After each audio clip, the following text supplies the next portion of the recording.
Well, welcome to another post-game show hosted by the Bama Standard, everybody, and another thrilling. Oh, wait.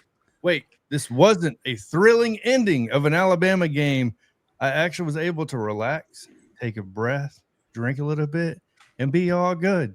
But either way, as you guys can see here, we got an all-star panel.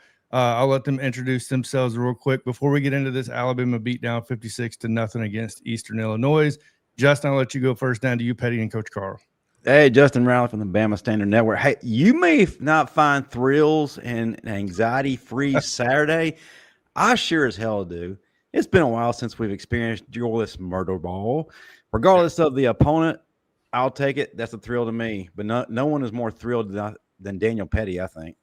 Super thrilled. Was on the golf course watching it for the first half, watched the second half on the ride home from the golf course. There was some good stuff. I was excited, man. I mean, look, like you said, nobody got hurt. Well, we got one injury. We'll discuss that, but it's, just a carefree Saturday before the Iron Bowl. I'll definitely take it. Coach Carl. Man, what's going on, everybody? It's me. Still got a little head cold, but doing better, man. It was okay to me, man. I think I like the little things and some things I didn't, but we'll get into that in a minute, though. I got you. Coach Carl, you probably need to raise your mic up a little bit. Now you sound a little bit too low, unless I'm the only one that thinks that. There we go. Now? There we go. It's a little bit better. So with all that good stuff being said, guys, obviously we want to get those instant reactions from everybody on the panel. Starting off with Coach Carl first. We'll go in reverse order. Coach Carl, give me your instant reaction to this game, then obviously over to Daniel and then up to Justin. Man, my instant reaction to this game is nerve-wracking. Really? Interesting. Reason why. We did decent in the run game. We should have been able to run the ball better against, way more inferior opponent. We should have had at least 350 rushing yards. And I mean, like, easy 350. We still struggle a little bit, picking on blocks. I did see something positive when I seen Wiggle Formsby double team, pass off, and then get over and catch the 5-tech trying to scream in on twist, pick that up, and then we had a touchdown right there at the goal line. That was positive, but the thing that concerned me the most, man, is that we are working on trying to do what everybody else say that we need to do better, and then we lack at the one thing that we do very well. Trying to run the ball more, end up having all these turnovers on offense and passing game, missed throws, misread, and I think that's what's going on inside our offense. We pressing, trying to do what the fans say, or what all the analysts saying about Alabama need to know how to run the ball. Alabama need to do this. Alabama need to do that. Yep. Alabama's dynamic in the passing game, and our passing game for the last few weeks has been lackluster, because we are doing everything that everybody else said that we are not doing. And we are pressing, trying to get those people satisfied and not just doing what the hell they do best. Games like this, okay. Excuse me. You take your opportunity to run the ball, get your line in continuity, get everybody flowing on one page. But you can't be focusing on the run game and losing focus on the passing game. And we're struggling on passing offense. The last 3 games, we ain't been doing good in the passing game, and it really showed today the reason why. There we go. Definitely an interesting take there. Moving over here to Daniel Pettey, the man of the hour here. Initial reaction. No, and to your point, Carl, I guess game 11, I wasn't expecting to see Mbakwe, the leading receiver in the game. So no, I don't think anybody else did. The passing game didn't look great today, but man, I don't know how much you can take away from these games. It's a 3-8 team.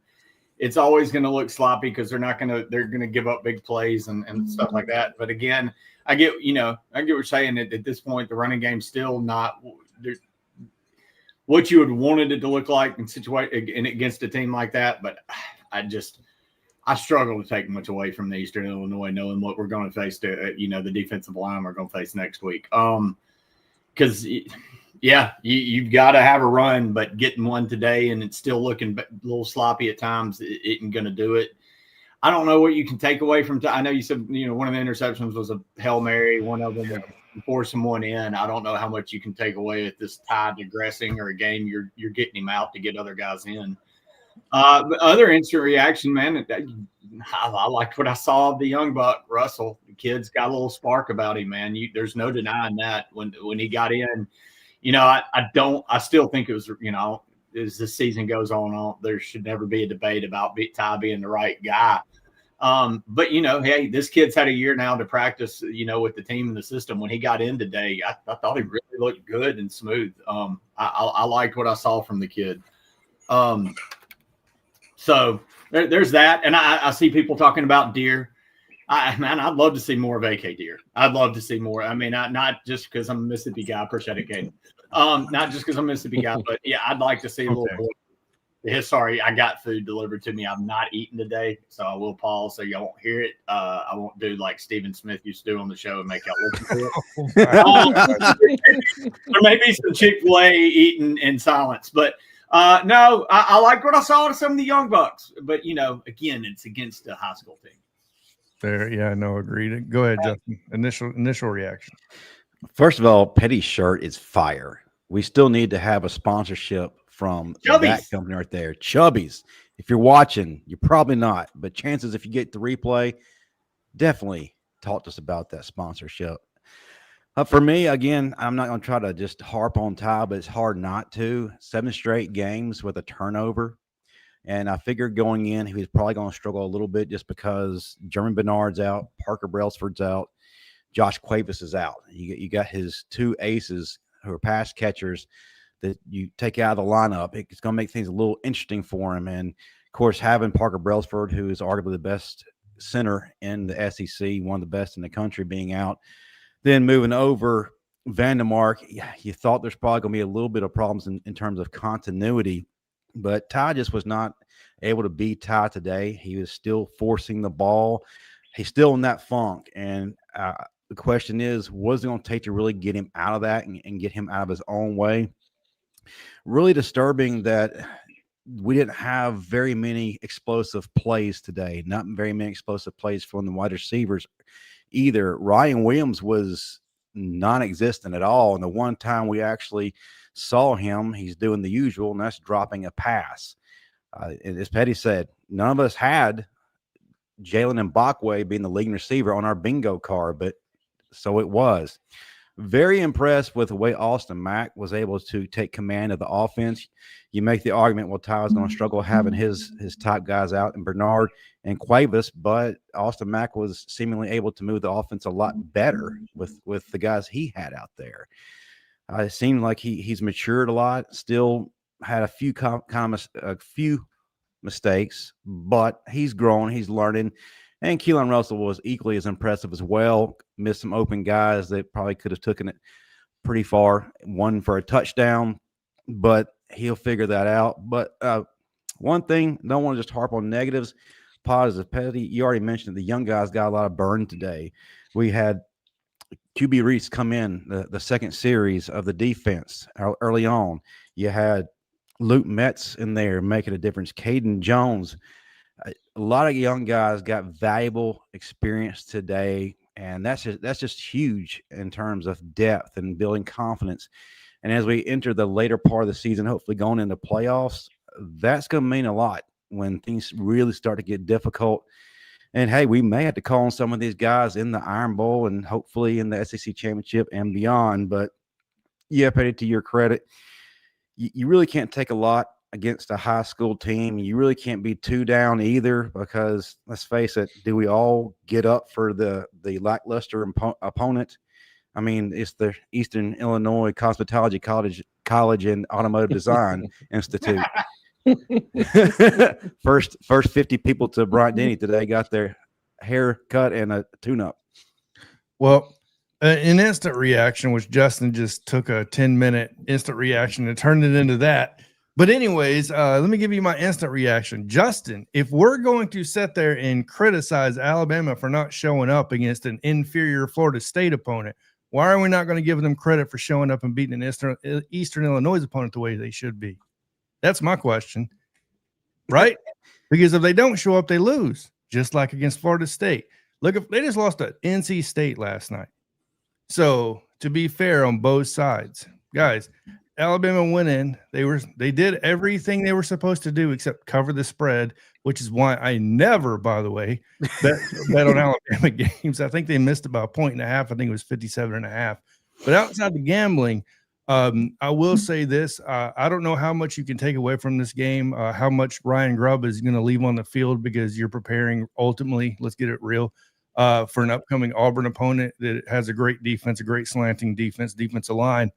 So I don't really know what to take away from it other than we went into this game when we did what we were supposed to do.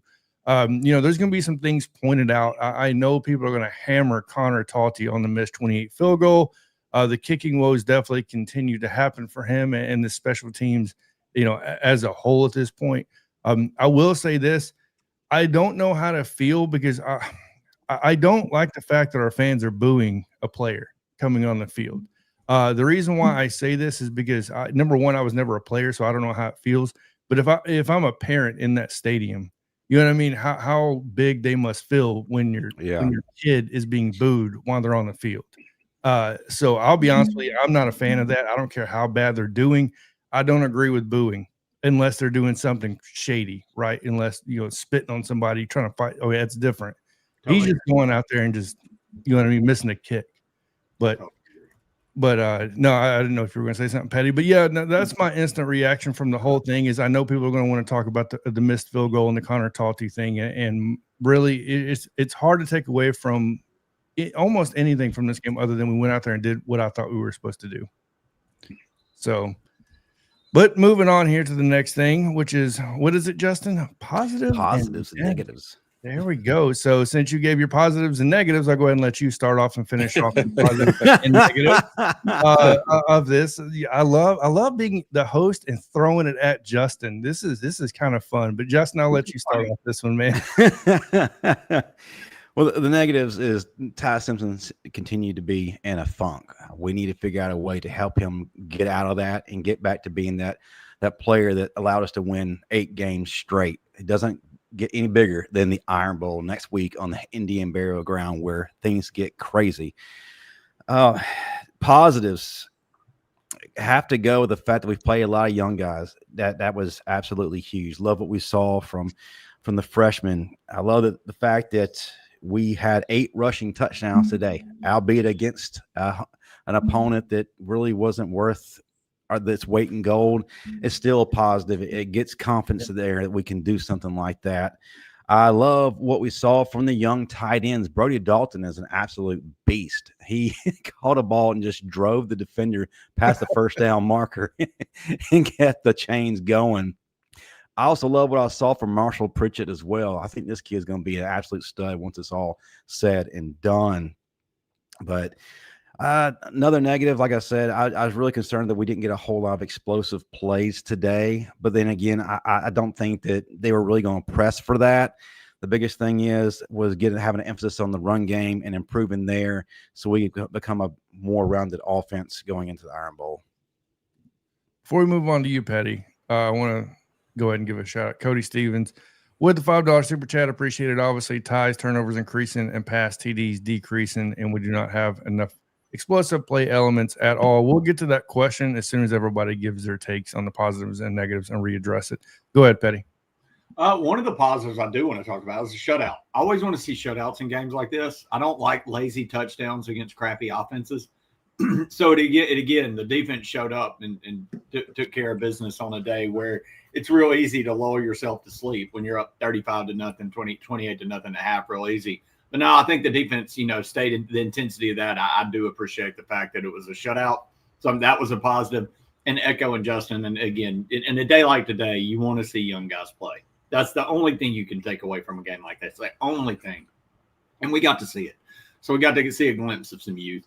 I just don't, even the negative, Ty not looking great. I don't know how much I'm going to take away from that. But we'll discuss it again next week, like Justin said, when we get to the Indian Burial Grounds and things are still looking wonky. But no, today was about young guys playing, not having. I hate that there was any injuries, but the injuries were minimal. get out of there healthy, get out of there with a clean win. I love the shutout. That's my positive negative. Coach Carl, positives and negatives you took away from this game. Positive is just like Pettey just said, man. We had a shutout, right? That is the bigger positive. Another positive that we have is that shit, they didn't even cross the 50-yard line, I believe. Like, did they cross the 50-yard line? They did once. We pushed them out of field goal range, if you remember. It's only because we turned the ball over. Okay, we turned the ball over. So that really count. But so it didn't really count. Their offense never moved the ball. No, their offense never line. So that was a hell of a positive. They had about 50-yard total offense. That's a great positive. Negative is that actually, Coach Carl, you gave him too much credit. They had 34 yards of total offense. Jesus. See? Okay. I don't care who you play. That's good. But yeah, that's hella good, Pettey. Think about that, man. You got 34-yard total offense for a college football team. I don't give a damn, man. High school would have got at least 50. That's a hell of a positive right there, man. Negative, I just didn't like the way our pass offense played today. I really didn't like to play well our pass offense. Even though we were down Germ and Quavis, we still should have had more guys catching balls, more better thrown balls, more accurate throws. Like y'all said, man, I do like the way that our two young guys came in to perform. Austin Mack had that big long scramble for a touchdown. That was fantastic. Keelan actually started using his feet for a change, took a big shot and got up from it. So that's a welcome to a college football type of shot he got up from. He made some great throws. Cole Allen dropped a touchdown pass. So, you know, that's another big negative right there, right? We keep dropping passes. That passes that should have been scores. And then the biggest positive of all, man, was like we had 8 rushing touchdowns, man, with no passing. So that's like the most positive thing I've seen all year. Everything we scored was on touchdown, and all was on the run game by different backs at the same time. So I take that from you. Even though we played against a junior varsity team, it's still positive. So we gotta take our smiles and our lumps when we get them, man. May not get another smile this year. Yeah, you dead on, Carl. Keelan's arm pops off the screen. Yeah. He got that. He got a rocket on. Yeah, he's got a special arm and he's accurate with it. He's going to make the throws. The kid, that kid's going to grow into be something special. So my positives and negatives. My positive is, what's the one thing the committee said why Alabama wasn't over Notre Dame? Oh, well, they were struggling to run the ball. They couldn't run the ball. Well, you might want to go back and look at what we just did. Do you put us above Notre Dame since we just had 8 rushing touchdowns? And how many rushing yards total do we have here? 269 rushing yards, 5.5 per carry. So, you know, I'm interested to see what the committee says after this upcoming Tuesday, even though we beat. And, of course, you know, they're going to say, well, you know, it was against Eastern Illinois. But, it is what it is. It just had to poke a little bit of fun at the committee because everybody's doing it at this point. But no, in all seriousness, the positives are that, a lot of the younger players got reps, whether it's, the 6th string running back at this point or, the 8th string quarterback. Everybody got their chance of getting the touches in. And I feel like, if I was playing at Alabama and I came in as a walk-on, it would be special to at least get one snap, right, on a field at some point to say you took that snap, on Saban Field at some point. So I definitely see that as a positive. And a run game looked, I thought, decent. I thought it should have looked better, like Coach Carl said, against this style of team. Because Eastern Illinois, by the way, guys, if you go look at they are not a good team. They are absolutely abysmal. So, the bottom feeder for sure. Go ahead, Justin. They also were without the services of 25 players who were out for the season due to injury. Yeah. There you go. So, you know what I mean? So, in the passing, just like Coach Carl said, too, the passing game, Ty seems to be pressing some of these throws. You know what I mean? Like, just from my subjective standpoint, it feels like he's pressing some of them down the field. I do think that Eastern Illinois was not going to give us anything deep. Correct me if I'm wrong, Coach Sean. I don't know how closely you watched this game. It seemed like they were pretty much too deep safety. They were going to allow us to run on them a little bit. They were playing pretty deep. in this game, not trying to let us go over the top whatsoever. You know, it seems like it's that game plan every single week against Alabama. You know, make us stay patient, drive the field, and when we do that, we score touchdowns. We win games. Hey, but John, the biggest thing is this, man. If you know everybody playing you deep thirds, right? Yeah. Nobody's gonna give you anything over the top. Yep. Why are we pressing it? Like, why are we pressing the deep ball? We shouldn't be pressing the deep ball. What the defense give you. If they give me 10, 15, 20 yards, I'm gonna take it all day, every day. Well, I mean, until you start creeping up. Once you start creeping up, trying to play me in tight coverage, then I take the deep shots. If they don't give you the deep shot, don't force it. No, I agree. Unless you're in plus territory, you're already sitting in field goal range, and then you just want to take a shot down the field, maybe try to get a pass interference or jump ball type of situation, but you're already in scoring position. Then you take a shot. Once you cross the 50-yard line, you take a shot. You don't take a shot just to be taking a shot. Taking a shot, yeah. When they're giving you every single thing underneath. Move the ball down the field, take everything underneath. When you get in plus territory, you take a shot. Just in case Ty does what he been doing the last 3 games, making the rad read, come up with a turnover. Now you're not in outside of the field with that turnover. You're in plus territory, make a turnover, so it's just like a punt. So yeah, you take shots like that, man. They pressing. I don't know if it's Grub, it's Ty, is these wide receivers complaining about they don't have enough yardage. I don't know, man. You know, receivers are divas. So you know, they can get to the point where they're just screaming for the ball, and then you gotta turn it loose, turn loose. But at what point is it that we're gonna just play within the confines of the defense and not just try to press it? Like, just play football, man. Shit. Simple and easy. All right, moving on. Justin, you want to bring up our next banner here so we can jump on to the next thing, which is? Listen, folks, the illustrious title towel needs to be in your possession next week as Alabama heads to Auburn to take on the Tigers on the Plains, better known as the Indian Burial Ground. And how do you get it? Well, you go to www.whitwillsports.com today after this show, of course. Enter the promo code STANDARD. You get you a nice discount courtesy of the Bama Standard Network. That's right, folks. Help Alabama finish the regular season the right way and have your title towel in hand and Jordan hair. Go to www.whitwillsports.com today. All right. Got Indian Spirit off in it. You wave it around and it waves off the Indian spirits down in Jordan-Hare.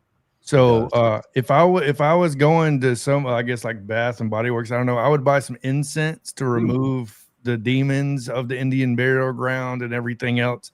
I'll be doing that for this upcoming Auburn game because we know you're going to need a lucky rabbit's foot and all that good stuff. But moving on here to the next banner, Justin, what do we got coming up here? Speaking of the next game, listen, we have to get our fans prepared the best way we know how.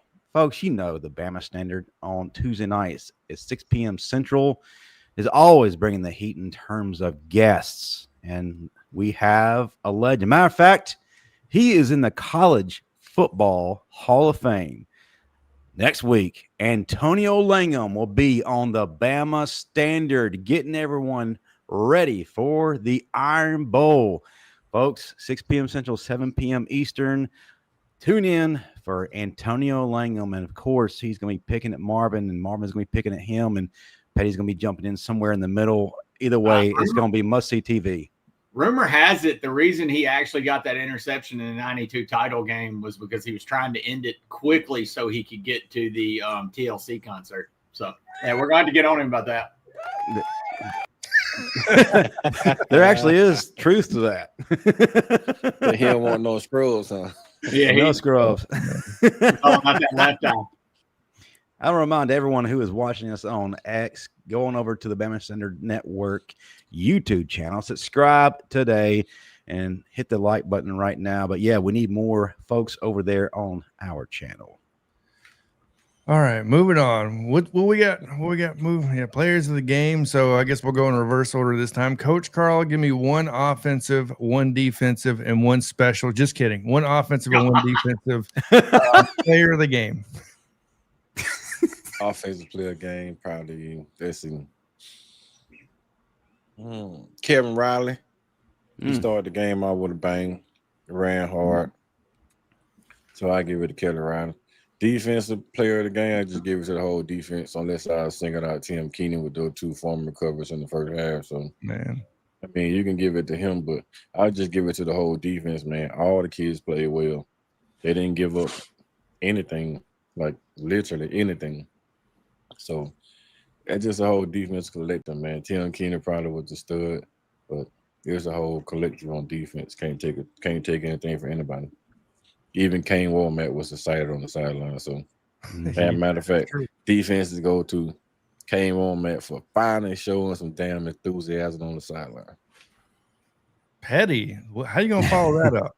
I don't know, because I kind of agree on the defense. I'm like, I don't know all of them, all of them, but offense, I really like the long run from our boy, but I'm going to go with Mbakwe, the leading receiver. Why not? Jalen Mbakwe led the team in receiving yards, something I didn't think I'd say all year, and I'm saying it. So he's getting MVP. Deal with it. There you go. Justin, offensive and defensive player of the game. Okay, offensive, I got to go with the young man, A.K. Deer. This kid needs to be getting more touches without question. He has incredible vision. He just knows how to make things happen and is able to cut back in ways we have not seen all season. I love this kid. We need to see him get some quality reps against Auburn. Defensive, got to go with our guy, Tim Keenan. And to be honest with you guys, I really don't want to pick one person for each. I'm going to go with the entire senior class for their last home game at Bryant-Denny Stadium. Thank you for everything you've done. Shout out to especially our guy, Jaden Roberts and Tim Keenan. Very special to our platform, and we're excited about what's going to happen for you both in the NFL. But, yeah, players of the game for me is the senior class. Man, made that pretty definitely different. I like that, Justin. For me, since we went every direction humanly possible, because it keeps being said in the comment section, and I will agree with this, I'm going to give the player of the game to Ryan Grubb from getting his butt out of that box upstairs and getting on the field and getting in the players' faces. I do like that. So Ryan Grubb, I didn't think he got too fancy in this game. There wasn't a lot of trickery. There was a few, but of course those are necessary in a long season where you could possibly set something up in the long run, right? You need to have that in your back pocket at some point. So I'll say Ryan Grubb, because look, what have we begging for all year? Offensive run game. Well, we just had over 250 yards, 8 touchdowns on the ground. How many years has it been since we've done that? They said it during the game. I can't remember exactly when it was. Like 1938. So yeah. Red Grange was running the. I don't. No, honestly, I believe it was 2021 against Ole Miss. I'm sorry, Petty. But I do believe, really? I believe it was 2021 against Ole Miss. That recent? No, I don't care. It's Ole Miss. I just didn't realize it was that recent. It was, I believe it was 7. It was 7 or 8 touchdowns we had against Ole Miss on the ground. So yeah. I didn't know if there was that one night where Saban got pissed because they Ole Miss couldn't stop them, and that was the night that Sims was Blake was running like tailback that night and getting 20-yard gashes. It might have been that one, but okay. 2021. There you go. So anybody in the comment section, correct me if I'm wrong. So, let's see. There we go. I got Bleak Crimson saying no, it was in the night because they said it. They said it. I didn't figure it was modern. That's 1979. So I figured that had been like a 60s or 70s thing, but. So the 8, so the 8 is during that. I think it was 7 or 6 then when they mentioned it against Ole Miss, because I know they said it during the game. They're like, it hasn't been this many touchdowns until we played Ole Miss. And the first thing when they said that went to my head was, Daniel Pettey, you're getting one tonight. I will say there was one in the Houston Nut Saban era early on when Sims was not even a quarterback yet. He was, I mean, they had put him in, and he was like the fifth string running back, and he was breaking off like 20-yard runs. I feel like that could have been what the game you're talking about. Yeah. But, no, Either way, that's bonkers. That's a lot of freaking touchdowns. Either way, yeah, 8 rushing touchdowns. It's crazy. Yeah, there we go. So I guess it was in the 70s against Vandy. I don't know. Either way, it was nice getting 8 rushing touchdowns. So I'm going to say Grubb. And then as far as the defense goes, I'll be honest with you. I'm only giving it to this guy because I feel like he's going to be the next absolute monster on this defense. Ivan Taylor, I'm sorry. When that kid's on the field, even though it's only a couple plays, he's an impact on the field. Every time he steps on the field, he's going to be that dude. I'm telling you guys right now. I'm calling it. I've been saying it. He's going to be the dude. He's a headhunter. He's absolutely a headhunter. So, and he's a ball hawk on top of that. So he has NFL pedigree, John. He absolutely has NFL pedigree. He knows what he's doing. Head harness in the DNA. Mm-hmm. So, with that being said, Justin, moving on here. What's our next nice it's little time thing? to give it to the people who love us each and every week. Audience Q&A, folks. Y'all ready for all this? Absolutely. Let's get it started. Here you go, John. Here's the first one. Well, let's start off with the super chats. Sorry, I'm not trying to move your funk, but look, super chats got to come first, brother.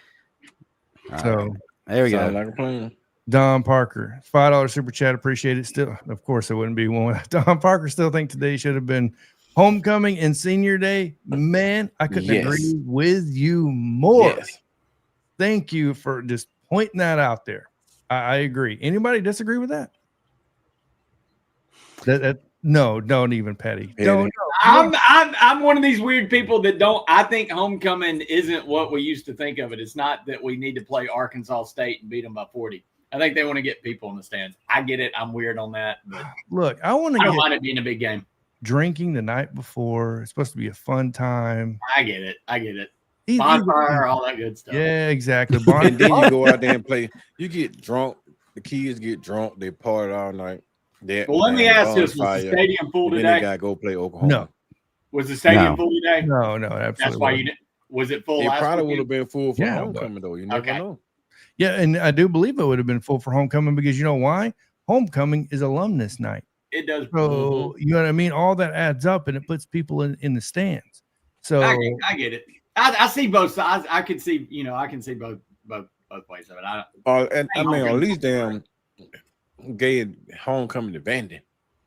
Yeah, maybe Oklahoma. God dang.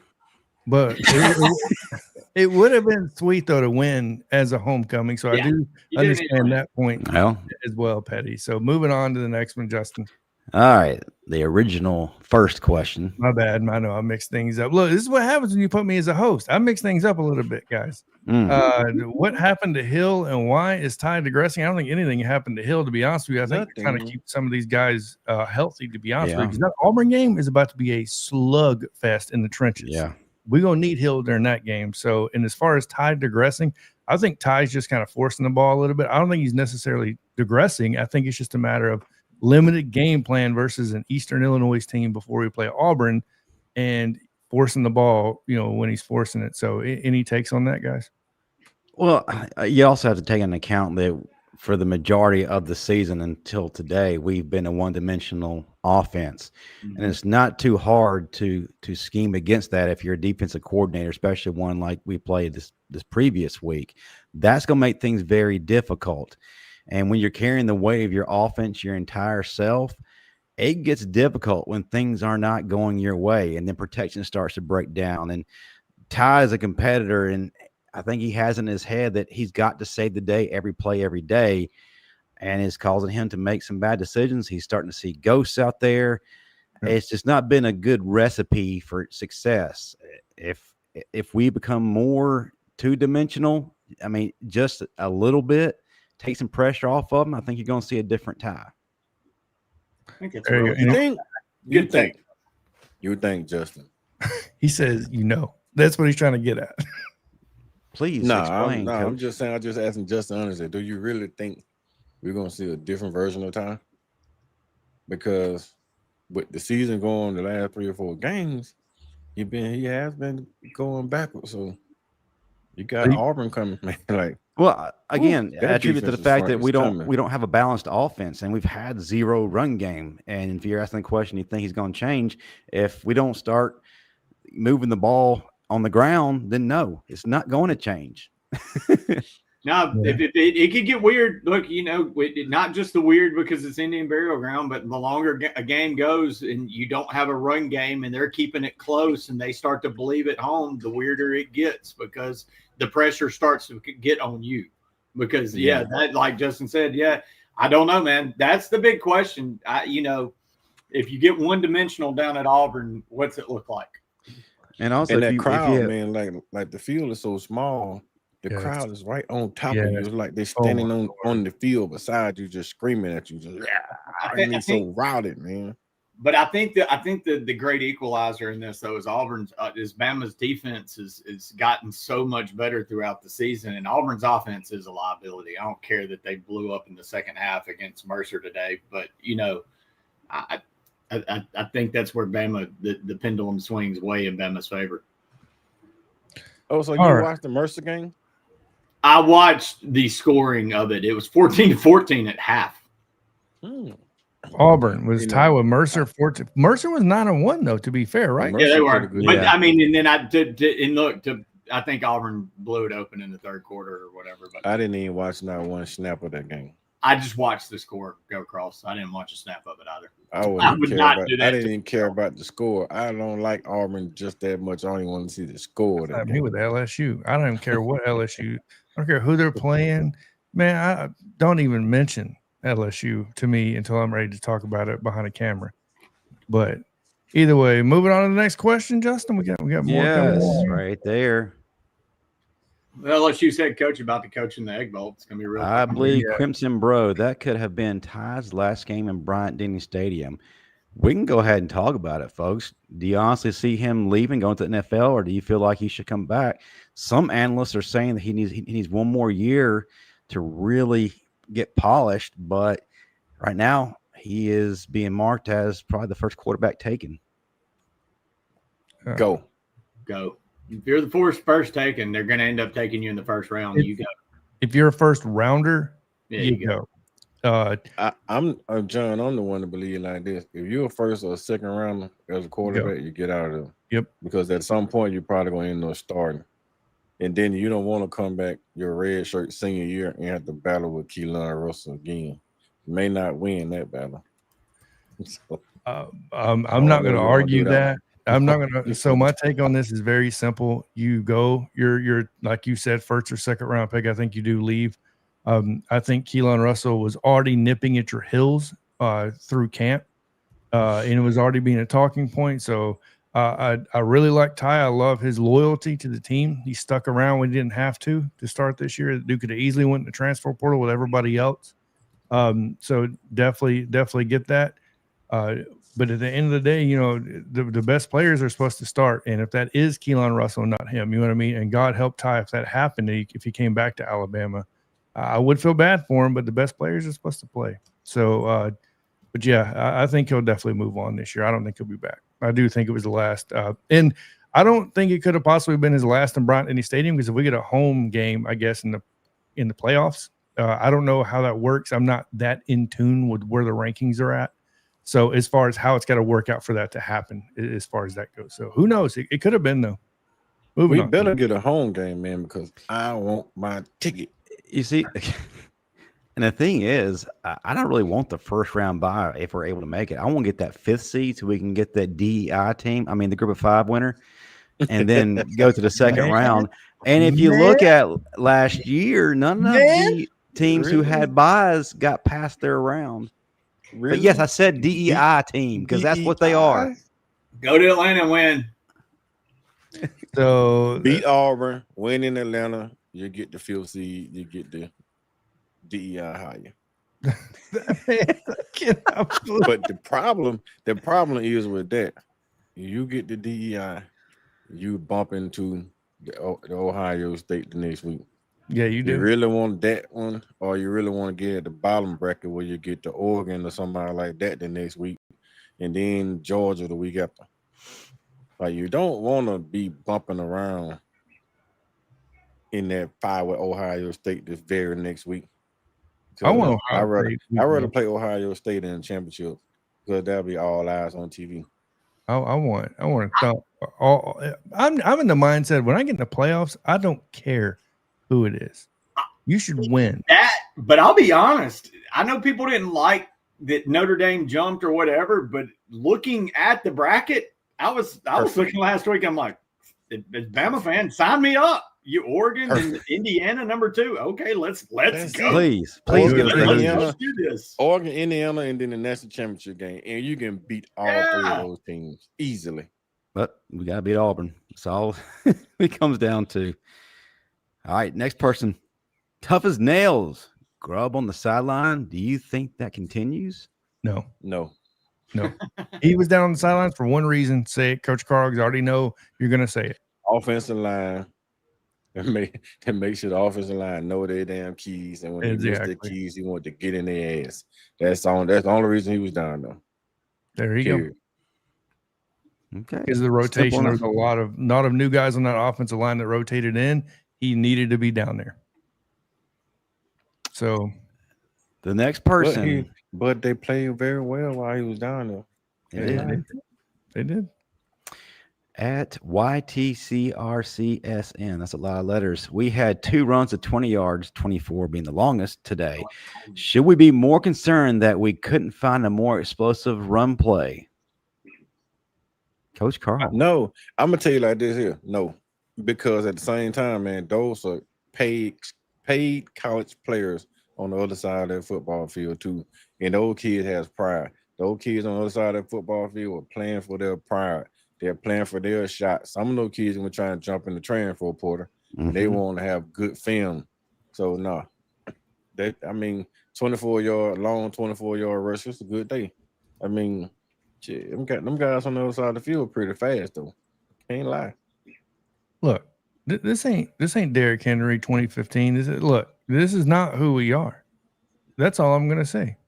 And it's like you don't have Derrick Henry physicality and speed, and you damn sure ain't got Jameer Gibbs get up and get out of here. Speed. And the line, the line we used to have was on a whole different level. Yeah, that was all nasty. See that's back in the day, man, where you actually had nasty linemen, somebody that'll block you and punch you in the face at the same time. Dude, literally on the sideline passing Newports, talking about hold my beer before he goes in. For real. But either way, any remarks? Coach John said they got liquor in the water bottle. Yeah, exactly. Oh man. Hey man, listen, we haven't had an explosive run play of 20 yards. Dare say it the entire season. Was that run that Jam had against Vandy? Was it 30 yards? But other than that, 2 yards, something like that. We haven't had it, and I don't care who we're playing. The fact that we got over 200 yards rushing in this game for the first time in this season, I'll take it any day, because there have been days when we have not gotten near 100. So I'm excited. I'm ecstatic about this. Yeah, no, I agree. Hey, we hadn't had 20 yards rushing twice. Shit, some games we didn't even get 50-yard rushing. So you talking about 44-yard rushes on 2 plays? Y'all should be jumping up and down. Absolutely. We had a game where our leading rusher had 25 yards. Put that in perspective. And we got 24 on 1 play. Y'all should be up and down on the sideline, hopping up and down, cheering in the chat. Oh, Bama finally found a run game, even though against a high school team. But yeah. All right. Here's the next one. At Mary Lauren Hicks is Cuevas out for the Iron Bowl. We don't know yet. That's already been addressed. It's going to be day to day, but they don't know if he's going to be out yet. And you know that Kalen DeBoer is never going to give you the true diagnosis of any injury, whether it's severe or minuscule. And that's one thing that just irks me about him. Just tell us. Why do you have to be so damn secretive, dude? Who's that remind you of? NFL, now college. Bill Belichick. He was a master at that. And Nick Saban was no different. Nick Saban was the same way.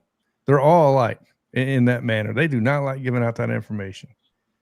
But as far as that goes, we do not know. So I just know we got injured during the week during practice is all I even know. Yeah.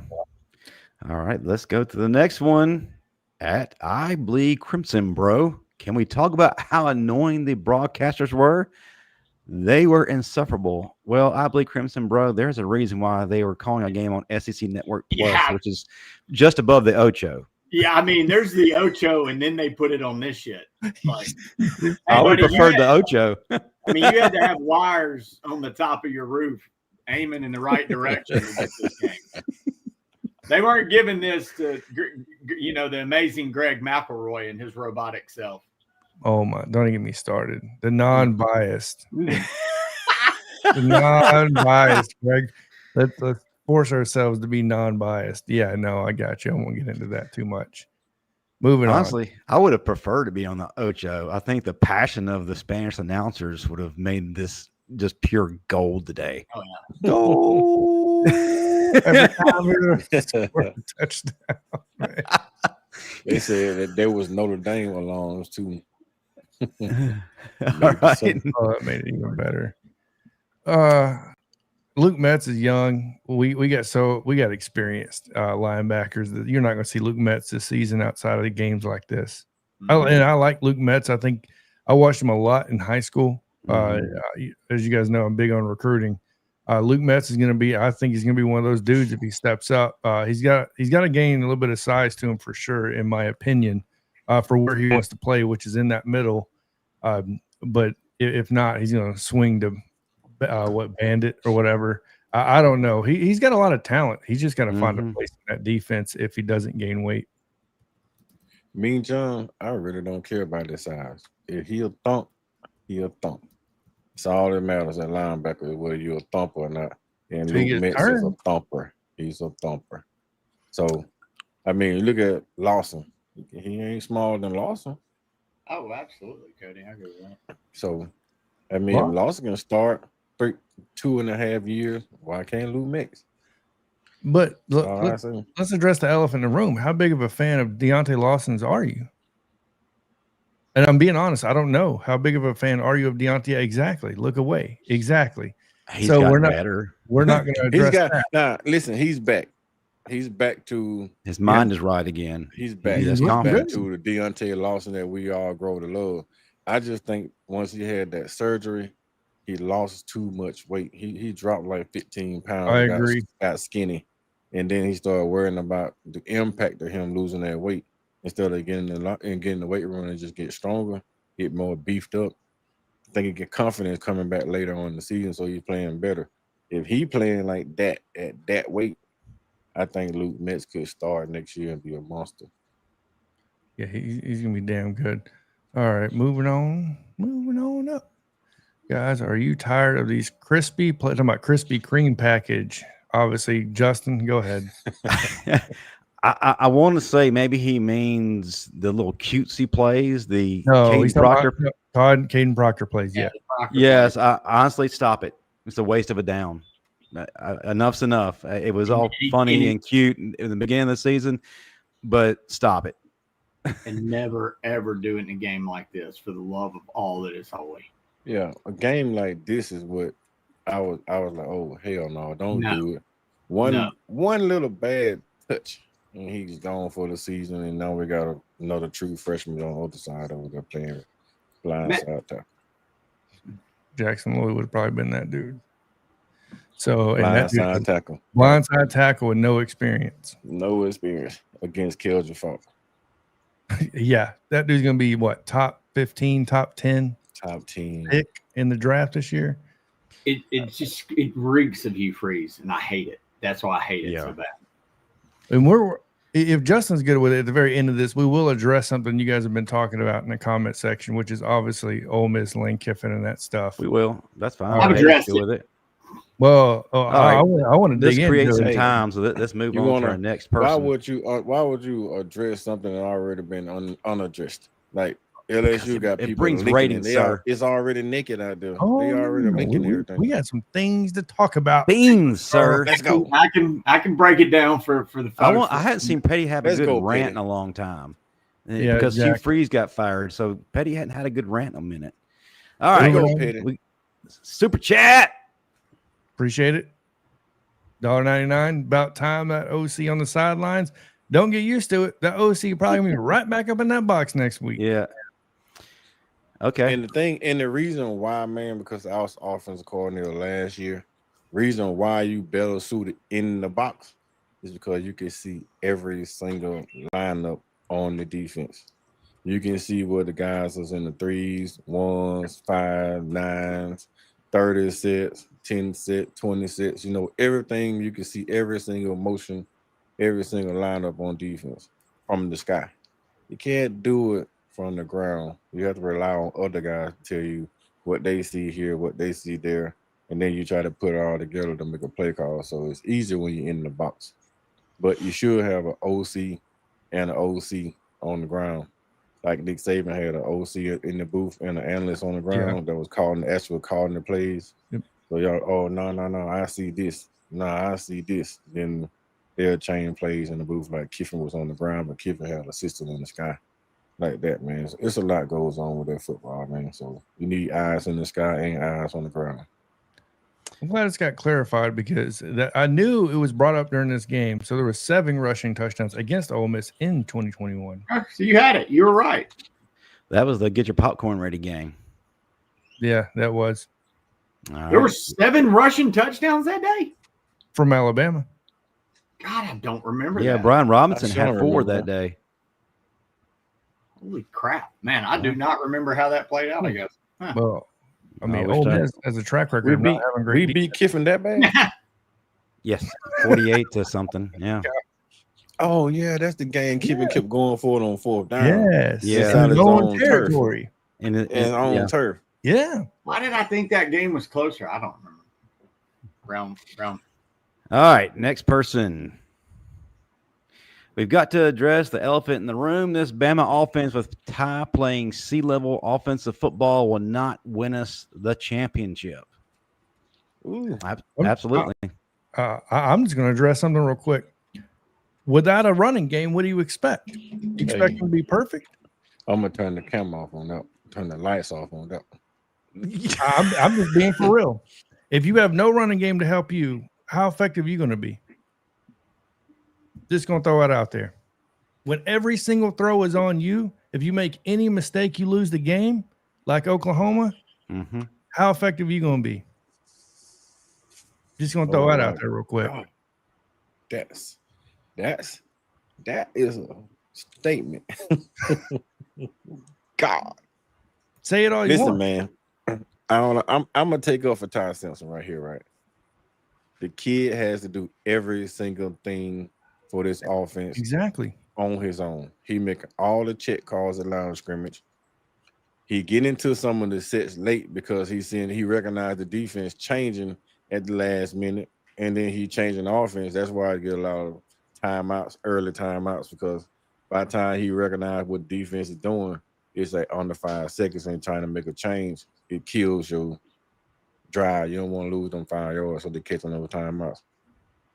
Everything is on Ty Simpson. The reads at the line of scrimmage, the checks on the defenses, putting the wide receivers in the right spot, calling the right plays. Once you identify blitz coverage from this side, and you check into a run play, or you check it from the run to a quick pass. All that is on Ty at the line of scrimmage. Sometimes he makes the wrong read. It's not that Ty playing C level. He's an A level plus quarterback. He have a few B level plays in the mix of it that we all we all think that if we was in that predicament, we could do better. No, the hell we can't. Like, none of us in the chat, none of us on this microphone will walk on the inside those lines, play inside those hashes right now, and go out there and do what Ty Simpson doing on the football field. None of us, unless you a 5-star quarterback coming out of high school and you're ready to walk in college right now and play. Some of the old guys probably so. But none of us right now can go out there and do what he's doing. So let's stop killing the kid and just figure out ways that we can pick him up. I see you in the chat. Austin Mack can. Yes, Austin Mack can. Austin Mack is inside that locker room, inside those lines. We are not there. Austin Mack has that big booming arm. Austin Mack can't hit the short throws himself though. Those Can't layer. intermediate throws, his arm is too big. He can't hit them. He overthrow the intermediate throws. Ty specialized in that.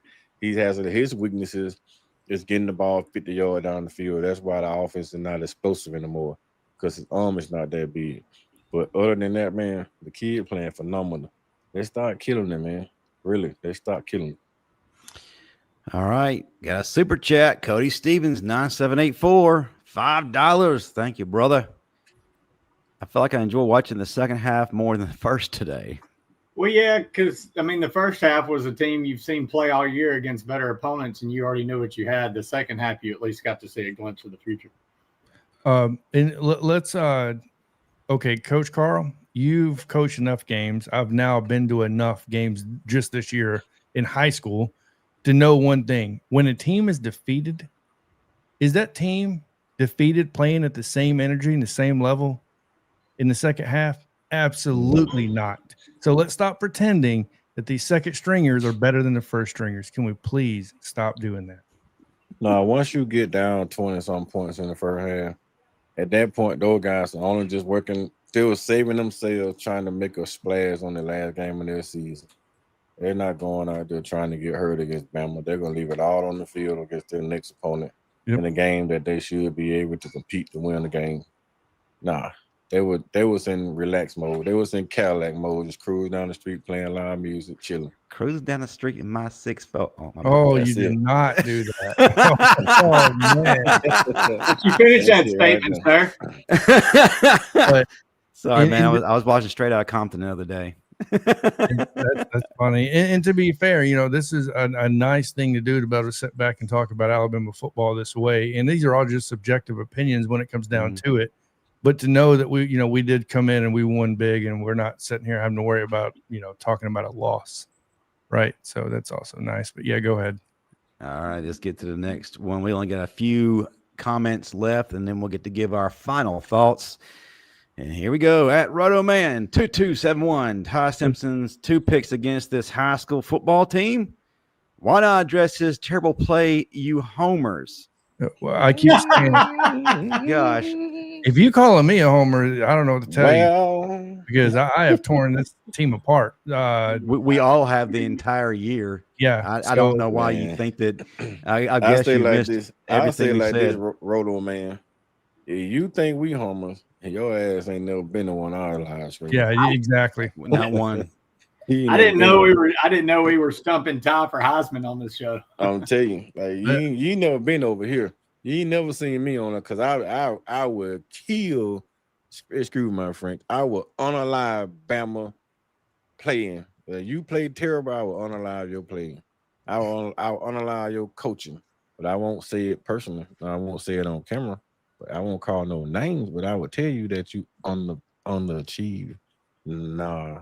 We're not homers. I love my Tide, but I'm gonna tell you how it is, brother. I promise you that. And plus, folks, you gotta understand. The 3 of us are just analysts watching the game, whereas Coach Carl. Notice the phrase "coach." The word "coach" that means he understands football a lot deeper level than what we do. So if he's telling you that a lot of Ty's problems have to do with things other than what he is doing, then chances are he's probably right. And he's been coaching for how many years now, Coach Carl? Since before you retired? No, hey, 12. 12 years. Y'all can all speak for yourselves. I'm a huge homer. Huge. Biggest Bama homer you've probably ever met. I don't want to hear you, because don't even give me started. I may be the biggest Bama homer. Pettey, don't even. The crazy part about it, Justin, before I actually started coaching, I was training little kids how to play football. And then one of my parents in my hometown begged me to come to the school and start coaching the kids down there. Said, "Man, you train those kids down there where you live, and they get a chance to go to college. Why don't you come home and do it down here?" Then I said, "Well, okay." And I let's be went fair, down there and rebuilt the program, right? Then he finished the story by saying she slipped me her phone number. No, I'm just playing.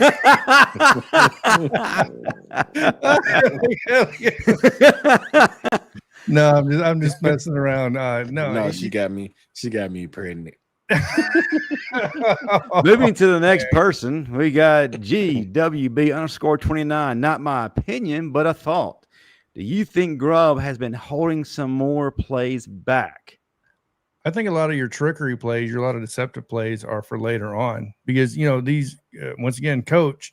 And look, Coach Carl actually coached. He's not a guy that just has coach in front of his name because he talks about football. That's very misleading too, by the way.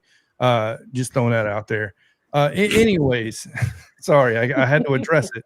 I heard what you didn't say, sir. Yeah, exactly. So, but either way, I'm going to say this. I feel like a lot of those trick plays and misdirections are for later on. They're setting something up because they know these other coaches are watching the film. They're going to get those tendencies, those habits, and then when you can use it to your advantage of using that against them, that's what you're going to do. I'm just going to leave it at that. All right, we've got one more, and it's a super chat, $10 from Brandon Maples. I know this team is capable of winning it all, but if we have a close game and we need a kick, I'm going to lose my hair. Talty makes me nervous. Roll Tide, guys. Let me show y'all what the coaches do. See, you see? Oh yeah, that's a coaching card. He's proven his he's legit. That's what he's doing. Yeah, man, you're in the playoffs, you got a chance. And the kicking is very nerve-wracking. There you go. If we depending on Colin Talty, baby, we going to the crib. My He's there right now. He missed a 28-yard field goal. I have no confidence in this kid. We're going to the house. If it's 20-yard plus kick, man, I'm turning my back and get on my knees and start praying.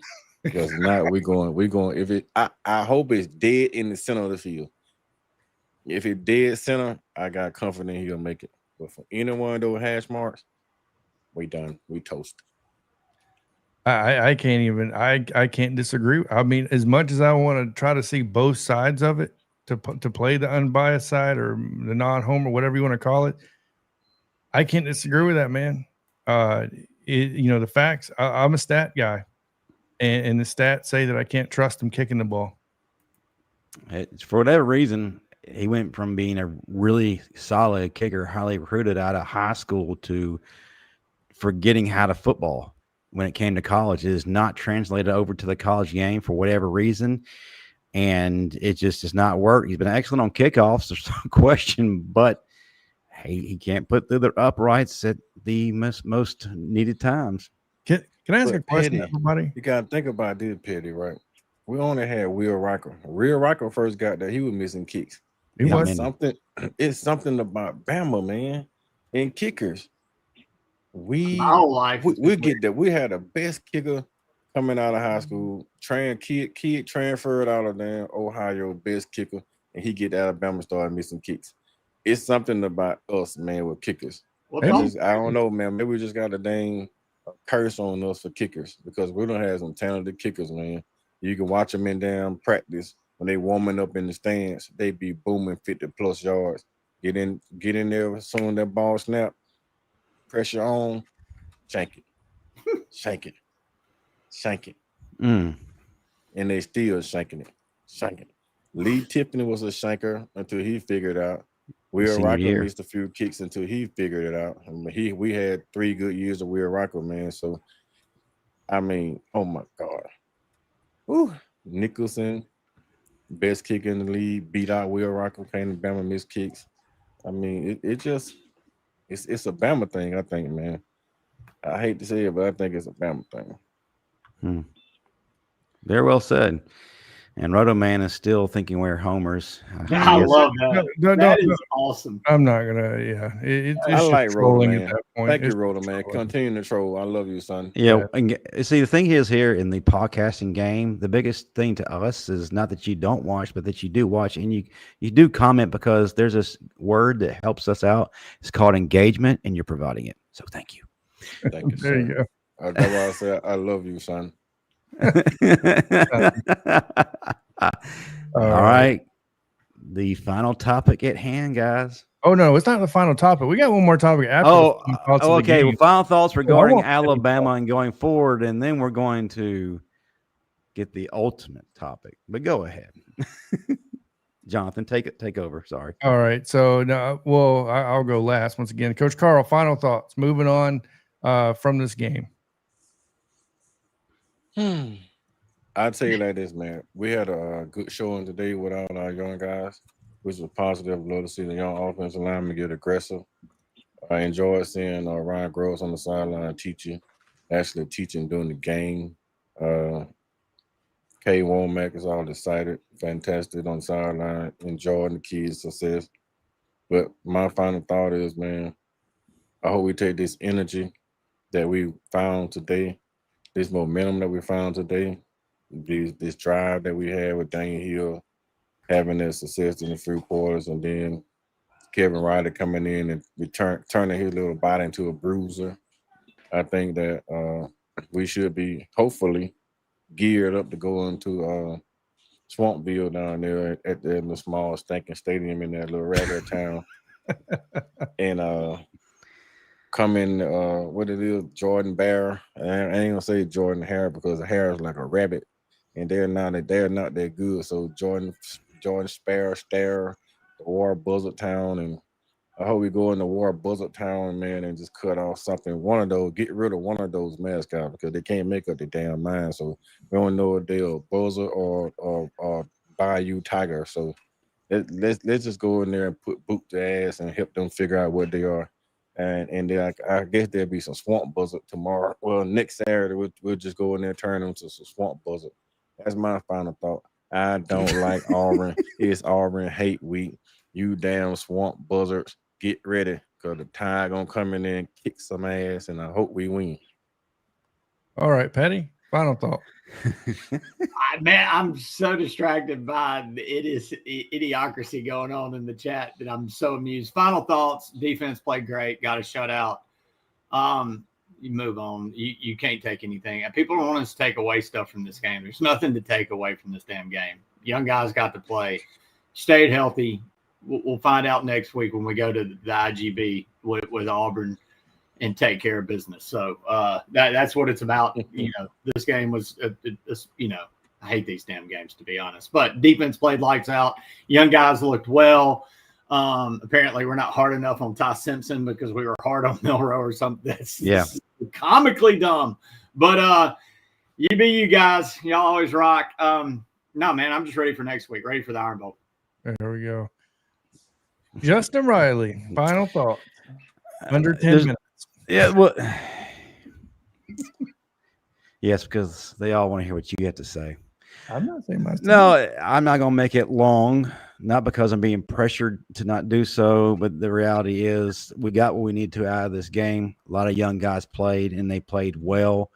Really excited about our future. We'd love to see more of A.K. Deer. Really want to see Ty come out of this funk because we're going to need him to be what we saw early in the year against Auburn. And the thing is, there's not a lot of dissecting we have to do, not a lot of analysis. Bama, just finish it. Do what you got to do, and let's get to the playoffs. And then whatever happens from there, we can complain about them. But until then, let's just do the job. Yeah, I have not much to say because, we played Eastern Illinois. We went in, we beat them 56-0. We did what we were supposed to do, right? So the road game we obviously know is coming up in that Indian burial ground. So yeah, like Coach Carr already said, that swamp thing down there that's going on. But the one thing about it, man, they always give us hell down there on the plains. So, and they do have a good defense, no doubt about that. So, all right, super chat. Got the damn voodoo queens. We got a super chat before we get to that last topic that was inserted at the last minute from Don Parker, fitting $5. Auburn Hate Week. Let's support Tide to defeat the raggedy haunted hayride known as Auburn. Roll Tide. Thank you, Don Parker, for always being a part of every single season and every single chat. We couldn't do it with fans like you. Couldn't do it without fans like you. My bad. It's true. All right. Are y'all ready to sound off? No. I want No, Pettey's we gotta thought get first. to this Pettey. Pettey. No. Get to Pettey's Let me ask the question. All right, ask the question. How do you want me to address it? And I'll go. we know Lane Kiffin's leaving Ole Miss. Yeah. We already know that. So we're going to assume that Lane Kiffin is leaving Ole Miss. Correct. If you win your 11th, we're going to assume that you're going to beat Mississippi State, get your very first 11-win season, regular season, right? Yeah, in the regular season, yeah. Of all time. So he'll be one of your, if not your best coach of all time. We'll say one of, because I don't know the record behind Ole Miss. Modern era, it's not a question. Okay, so modern era, there we go. Give me your take on if, and we're going to say if, Lane Kiffin is leaving Ole Miss. Yeah, he's going. I mean, there's nothing logical. There's nothing logical about it all. You spent all these weird moments with that E60 and stuff that was kind of saying, hey, I'm not the Lane Kiffin that left Tennessee in the night. I'm not the Lane Kiffin that everybody's put this label on. I've changed, right? And then you, in the last 2 weeks, just obliterated. Even if he goes or whatever he does, he's already got the national conscious is talking about it again, like, oh, it's the same old Lane. So I don't know why you would do all that and then stay. It makes no sense. It's the dumbest PR. It's not a good PR move one way or another, but it would be the most insane to burn all this goodwill and capital if you're going to stay at Ole Miss. You would say it. I'm staying at Ole Miss. I'm not doing this. But then you don't even hide the fact that you send your family to Gainesville and Baton Rouge in a 24-hour span. I don't know I don't know what rational person would look at this story and say he's staying. So yeah, I mean, there's no doubt. And look, I'll go inside the soapbox a little bit, or inside the playbook. It's not money. Everybody keeps talking about the $90 million. Ole Miss is going to sell their soul money wise. They'll sell their soul NIL wise. They just put Aflac on the field. They've got Realtree. They're one of the top 10 NIL programs in the country. It's not a money thing. When Lane walked off the field against Georgia a month ago, they blew a 2-score lead in the fourth quarter. I almost said the ninth inning. And Lane said, I was a few players short. He named those players by name. And they were players that Ole Miss offered the same amount to in NIL, but he lost because of the sticker on the other helmets. Now, you can make the argument, Lane, last year you had the most talented team in Ole Miss history and lost 3 games and had 7 guys to go to the NFL. You got the Walter Nolans. You got Trey Amos from Alabama. So the sticker thing doesn't hold up. But this is Lane Kiffin we're talking about. And in his mind, Ole Miss still has to fight the stickers at LSU, at Alabama, at Florida, at Texas, whatever. Even if the money's even, they're still fighting those stickers. Lane wants to be mentioned in the same breath as Nick Saban and Kirby Smart. He feels like he's the story, and it's a great story. And I don't know, maybe he does stay. Maybe somebody does get his attention and say, hey, dumbass, you lost 3 last year and didn't lose your job. You do that in Baton Rouge, they just fired Kelly. You're not going to get the support at Florida because that's a whole myth anyway. That's a whole nother story. But, I mean, I've said it. I said it before the year ever started. I said there's a small Venn diagram of what could take Lane Kiffin from Ole Miss. I said it's LSU, it's Alabama, it's Texas, and NFL. LSU came open. I honestly believe Ed Orgeron's in his ear right now telling him, I can go down there and get you the talent to win, and we'll make it. You can get past the pressure. So you want my answer? Yeah, and is this – I can't even explain how bizarre this is. Like, let me put it into context because you Bama fans don't get it because y'all win national titles. Y'all played in so many big games. The biggest game in your program history really can't be quantified. Well, it can at Ole Miss. They're playing it against Mississippi State on Black Friday. Ole Miss wins that game. They're 11-1, and you're hosting a home playoff game against Notre Dame or Miami. That's millions of dollars to the state of Mississippi. You lose that game because your program's distracted. Lane Kiffin goes to LSU, and I promise you the program's going to the committee is going to treat you like Florida State, and Ole Miss will be completely out of the playoffs at that point. All those millions, you lose your coach, you're going to lose a lot to the portal, and all hell breaks loose. The singular biggest game in the history of modern history of Ole Miss football is probably about to be coached by the head coach of LSU, their arch rival. I honestly can't fucking put words in how bizarre that is. I want to say something to that. For whoever gets them, we'll just assume LSU fans. For you LSU fans that are getting, let's say Lane Kiffin goes there. This is Lane Kiffin MO, baby.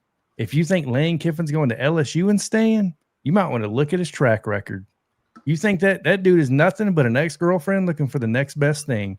And the moment something else comes along, it's open, whether it's the NFL or a bigger head coaching job. You know what I mean? And don't say LSU is the biggest. There's always going to be those opportunities to be looking bigger and better. You think he's going to stick around at LSU when he has bigger and better opportunities? You're sadly mistaken. There's a reason why this dude has the reputation he has. It's not because he sticks around. I can promise you that. And I'll just leave it at that. You know what Lane's waiting on, John? What's that? For your internet to get fixed? Oh, okay. Yeah, the internet. For sure. Bama. There you go. And Lane wants Ain't never gonna happen. Bama. Well, he can wait all That's day. what he's waiting on. There's That's what he's powers, waiting on. there's powers in that plug that will never allow that to happen. And I know there's fans that would want it. And I'll say this: he'd crawl through glass to be the head coach at Alabama. Never gonna happen. Oh yeah. and you know, He'll and walk I believe on fire. I believe all that, but here's what I have a problem with. I don't care, because when he gets to Alabama, he would still leave. I'm going to push back a little bit on that until now. I don't think he'll leave Bama. The only place he really left was Tennessee. He left after 1 year for his dream job, which he got fired from. Then he went to Alabama as a rehab, which he stayed at until he got a head coaching job, which he then got pushed out because he took the head coaching job. Pettey. He rebuilt FAU, and he's been at Ole Miss for 6 years. Pettey. I mean, that's not really wanderlust. If your girlfriend leaves you for your best friend or your arch rival, Oh, well, that's you trust him to not leave again. I'm making the argument prior to what just happened. Now I'm like, I was gonna push back and say, well, actually, but now I'm like, well, no, you're damn right. I was saying, it's. But you never know, He man. screwed Bama in playoffs. You're absolutely right. He may go to Florida.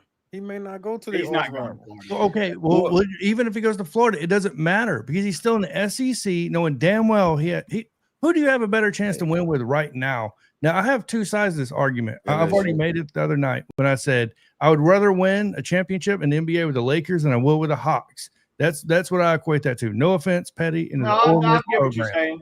But I will say this: right now, there is a better chance to win a national championship, obviously at Ole Miss versus Florida right now. Mm-hmm.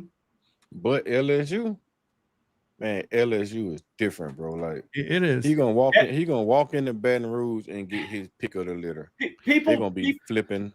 You're nailing it. People overstate Florida. They won with two coaches. Two coaches that won everywhere they went. Spurrier won 11 games twice at South Carolina. Urban Meyer won at every school, Bowling Green, Utah, whatever. Florida hasn't won with any other coach outside of that. LSU's won national titles with a damn caveman and a guy that ate grass on the sideline. And yes, Nick Saban. But no, you're nailing it, Carl. People want to compare that Florida is a fucking myth. I'm sorry. That is a myth of a program. They are getting sued in the NIL era because they lied to a kid.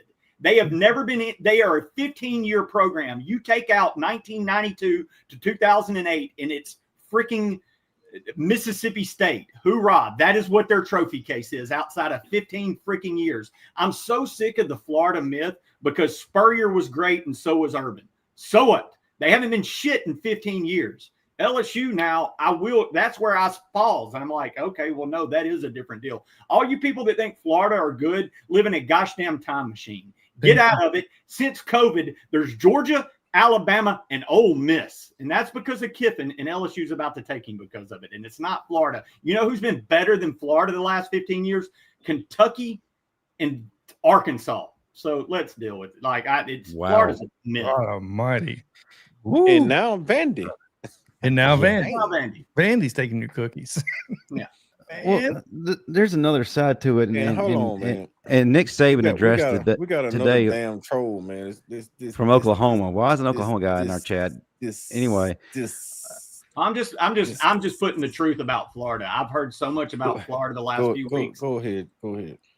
Well, I was going to say Nick Saban addressed it today. The other part of it is that they really need to put rules in place when it comes to firing coaches in the middle of the season and then pursuing their replacements during the season.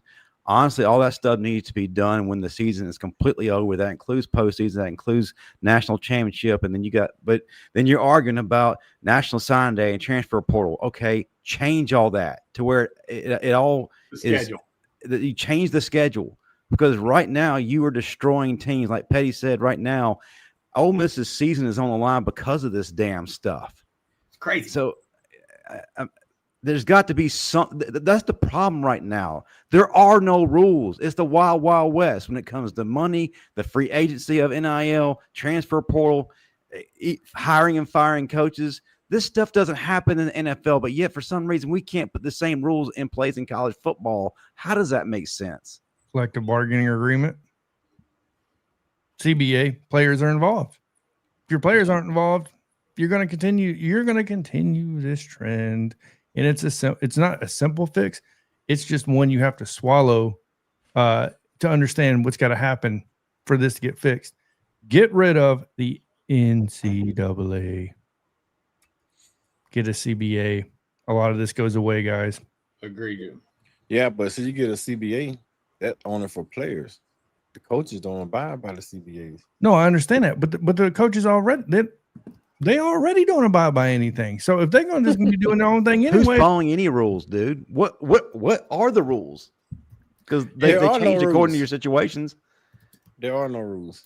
And I agree with this. Here's the thing, and I hate to say this, Lane to LSU is dangerous. That's beyond dangerous. Dangerous. That's beyond. That dangerous is an understatement. Way understatement. I mean, because let's take a step back. He just took, when he got to Ole Miss, they were a dumpster fire of a program. They weren't a good program. Now we're having a debate: should Lane stay at Ole Miss over LSU or Florida? That's even asinine to talk about, because that's never even been in our vernacular. So, yeah, Lane at a place like LSU should scare the shit out of anybody if he can do that at Ole Miss. Man, what I told you last night, John. I said, man, Lane at LSU, you're gonna put the whole world on damn pause. Man, LSU gonna be terrible. They're gonna be the real terrorists of the world. In college football, man, LSU gonna be a terrorist. Nobody's gonna want to line up and play LSU. No. The only thing we can hope is the insanity of it is a very political job. The pressure is a lot different. You don't lose 3 games in Baton Rouge, or they don't care who you are. They'll start eating you. They ate Nick Saban's lunch down there. I heard it on the radio. They don't care. It is a different deal. So that's the one thing. Hey, man, he's completely dangerous. But on the flip side, it's a different ball game down in Baton Rouge than it is in Oxford. He can't do that 4th down and 5 shit in no. He won't have do to that shit. You got to punt down there. If you do that shit in LSU, they're gonna run him out of town. Why it won't get to 4th down if he gets to LSU? What you talking about? Right? I know, right? Your third down conversion is gonna be 75%. I'm telling you, man. Like, people say, look, what I was telling, like me and John talking about last night, Pettey and Justin, y'all won't believe it. I guarantee you, that dude say next Saturday he going to LSU. Watch the transfer portal. Oh, transfer portal! It's immediately gonna light on fire. Fireworks. It's gonna be damn flip season around this bitch. And the crazy part about it, all these damn stars that was looking at Lane now, they're gonna be flipping to LSU. LSU gonna have to pick a little. Lane gonna be turning down and kid like, oh no, you can't come right now because I gotta bring such. I'm keeping this guy right here. I'm gonna have to hold you off. He's gonna be turning down. And what y'all are saying is why he's contemplating leaving Ole Miss, because it's an easier sell. That sticker is easier to sell. It is. And look, that's where I hope people can see I'm objective. I am an Ole Miss fan, but I also play in the world of reality, and that's the reality. It's a hard world to play in sometimes. I know, right? Florida is a 10 times better job than Ole Miss. Explain to me how it is. Because their NIL isn't in the top 10 of the SEC, because they're getting sued over their NIL, because they don't trust their athletic director, because they haven't won anything in 15 years. Explain to me in 2025 why Florida's better than Ole Miss, not why Florida's better than Ole Miss. Only reason why they can say that because of the talent coming out of Florida and coming out of Mississippi. Well, they've had that talent for the last 15 years. They've had a talent gap. the talent's always been there. No, That's- but Lane Kiffin has not been And at it can Florida. get on- Lane, can get on Lane planes hasn't been in in NIL Florida era. true. Like Like, oh. I don't think it matter where he goes. If he go to Florida or LSU, Oh he's Lord, gonna have his pick of the litter. I just think that at LSU, being that the program already has a bunch of studs on the team, all he had to do was sprinkle in a few more with him, and he immediately competing for a national championship. Like next year, Lane go to Florida. I mean, Lane go to LSU this year. Next year, Lane competing for a championship easily. Okay, man. If that when was team the last stays time, together. Alan? When was the last time Florida won the SEC? When was the Yeah, last time Florida went to a Peach Bowl or a Sugar Bowl? Because Ole Miss has been to like 3 since Florida went to one. So let's talk about who has been relevant within the last 10 or 15 years. Ole Because Miss wins on Lane Black had Friday, and that's three win 10-win number. seasons in a row. That's win number 50 since 2021, buddy. Like to say that. Hey man, I'd like to jump in your time machine too, because I'm going to start betting on some games coming up. But this isn't 1995 anymore. Ole Miss probably hadn't won the SEC, but yet and still, they've been relevant. They've been in the conversation for matter. everything. If Lane, Lane had like he said about Georgia's game, if Lane had those 3 or 4 players that went to LSU that he was trying to get, Lane win the national championship this year. Right. And in the arguments he had them last year and lost 3 games, so we'll see. Yeah. Lane likes to do. But see, the squad he had last year was talented, but he didn't have that defense. Well, his defense wasn't gelling the way that defense gelling now. If Lane would like put it, he had Quinshawn Judkins and Cart with Dart at LSU. Oh my, just think about it. Quinshawn Judkins and Dart at LSU. That look, all I'm going to say Think about that. If Lane, and I don't think we're not going to address this because it would take another hour. The selling point Lane would have to bring on staff. I'm telling you right now, it's a dangerous combo. There's no disputing. People should look, man.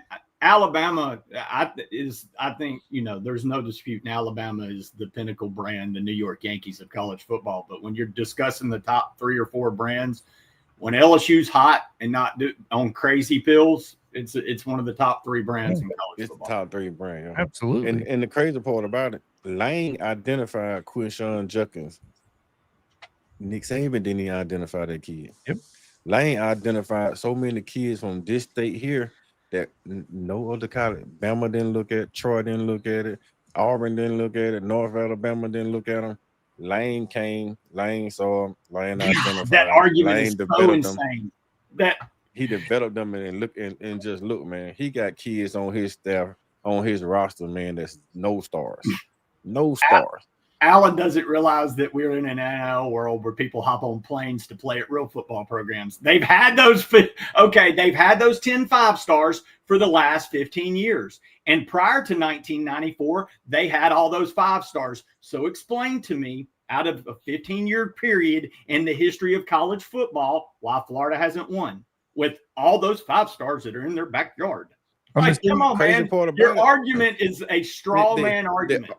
The argument that he's making about 5-stars is null and void anyway, because 90% of the damn 5-stars out there now ain't really damn 5-stars. No, Justin said he quit.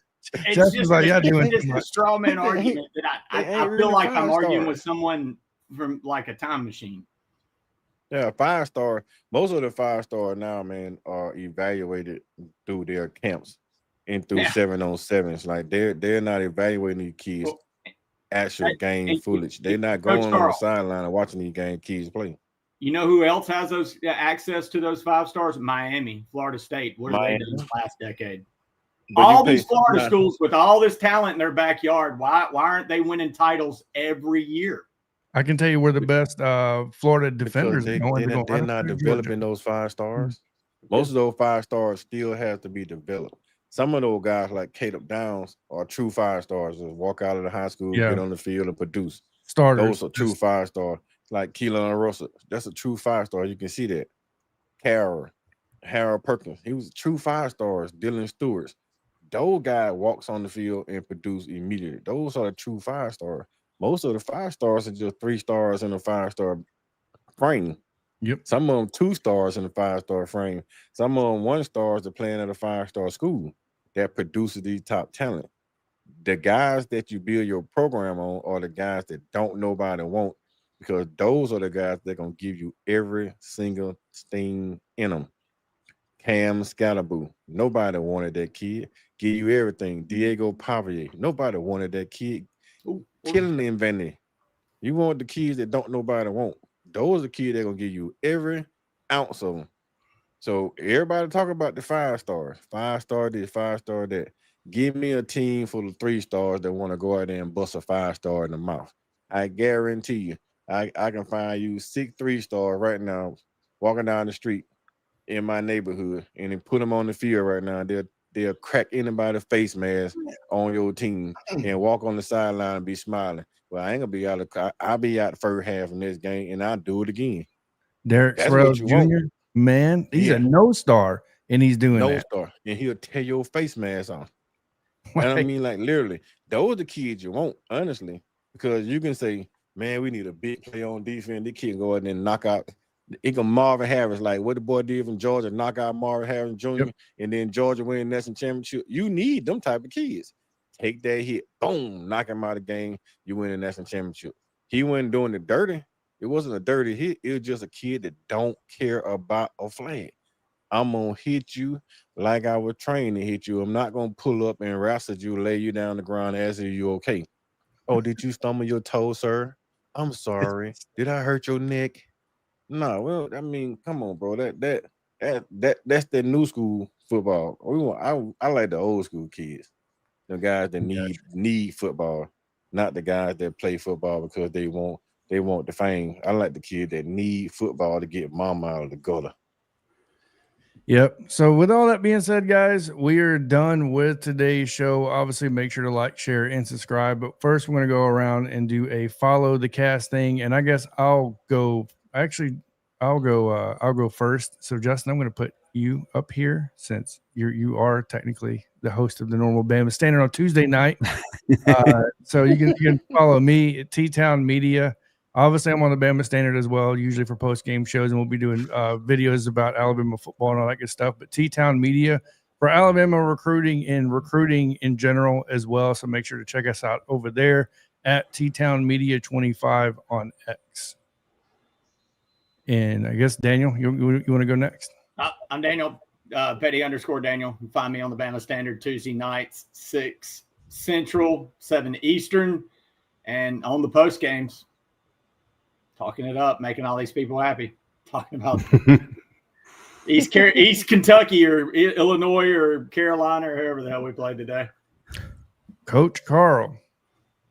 Well, you can find me T-Town Media on Wednesdays and Sundays, and then I'll be bouncing in and out here on the Bama Standard. I still have my own channel.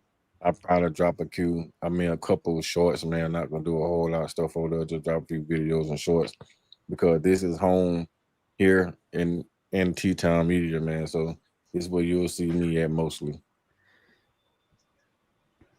All right, great show. What's that, Jonathan? No, go ahead. I was queuing you up. All right, cool. Yeah, follow us on all social media at the Standard. We're on all of the major platforms. If you missed it earlier, you want to tune in to the Bama Standard next Tuesday night, 6 p.m. Central, 7 p.m. Eastern, the Iron Bowl, the game that determines the entire season over there at Jordan Hare. There's only one way to get ready for it, and that's by bringing on a big guest. And he is a legend. He's a college football Hall of Famer. Antonio Langham will be on the Bama Standard next Tuesday night. So make sure you tune in to that. You can't miss it. Biggest game this season, but that's all I got. Wrong one. My bad. I put the wrong one in there. My Twitter handle is Coach KD Taylor. There we go. And it's on the Block Sports, so it's my personal channel. If you want to go over there and check out some of my shorts. You about to be around the Block Sports. Okay. I like that. I like that. Yeah. Around the state. Around the state sports. There we go. All right. Sorry for all the distractions, Justin. I'm in this ADHD mode right now. I noticed that. But to everyone who watched tonight, everyone who got in the comment section. Thank you for the super chats. We never asked for them, but we're very grateful when you do those. If you missed the live play of this, then get in the comment section of the replay.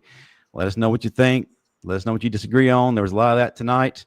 And apparently we're homers according to Roto Man, but he's no longer with us, is he? Nope. Anyway, that's going to do it for all of us here, the Bama Standard post-game show. You know where to be all next week. And if you want to see some of the highlights from this game that need to be dissected further, then go to Teague's Take Monday night, 8:15 p.m. right here on this channel. George Teague and his son JT will break it all down. That's going to do it for all of us. Roll Tide, everyone. Roll down Tide.